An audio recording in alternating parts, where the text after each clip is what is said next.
বাংলাদেশের অন্যতম রাজনৈতিক দল আওয়ামী লীগকে নিষিদ্ধের দাবিতে সোচ্চার হয়ে যে যার অবস্থান থেকে সামাজিক মাধ্যমে নিজেদের প্রতিক্রিয়া জানিয়েছেন বিভিন্ন সংগঠনের নেতাকর্মীরা।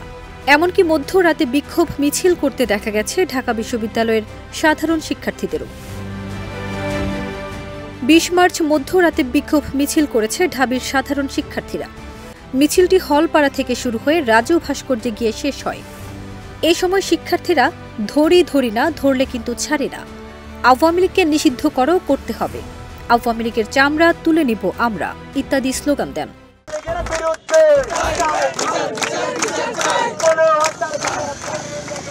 দেশ জুড়ে তোলপাড়, ওয়ালটন ফ্রিজ কিনে আপনিও হয়ে যেতে পারেন মিলেনিয়ার।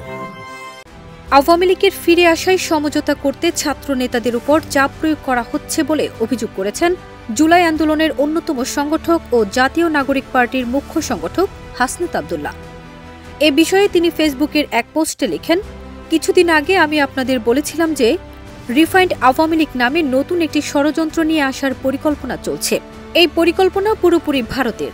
সাবের হোসেন চৌধুরী, শিরিন শারমিন, তাপসকে সামনে রেখে এই পরিকল্পনা সাজানো হচ্ছে। শুধু তাই নয়, আওয়ামী লীগ নিয়ে তিনি অনেক অভিযোগও তুলে ধরেন তার পোস্টে। এছাড়া আওয়ামী লীগ ফিরে আসলে ফিরিয়ে দিতে হবে অসংখ্য জীবন জানিয়ে পোস্ট করেছেন বাংলাদেশ ইসলামী ছাত্র শিবিরের ঢাকা বিশ্ববিদ্যালয়ের সাবেক সভাপতি রাফি সালমান রিফাত। তিনি বলেন, আওয়ামী লীগ রাজনীতিতে ফিরে আসতে চাইলে বাংলাদেশকেও কিছু জিনিস ফেরত দিতে হবে। ৩০,০০০ আহতদের হাত, পা, চোখ, ২,০০০ শহীদের জীবন, শাপলা চত্বরে অসংখ্য আলেমের জীবন, ৫৭ জন ইমানদার দেশপ্রেমিক সেনা অফিসারের জীবন, গুম হওয়া অগণিত মানুষের জীবন এবং ২৩৪ বিলিয়ন টাকা পাচার হওয়া ফেরত দিতে হবে। বাংলাদেশ গণতান্ত্রিক ছাত্র সংসদের কেন্দ্রীয় আহ্বায়ক আবু বাকের মজুমদার তার পোস্টে বলেছেন, যদি, কেন, কিন্তু ছাড়াই আওয়ামী লীগকে নিষিদ্ধ করতে হবে, অন্যথায় বাংলাদেশে আবারও জুলাই নেমে আসবে।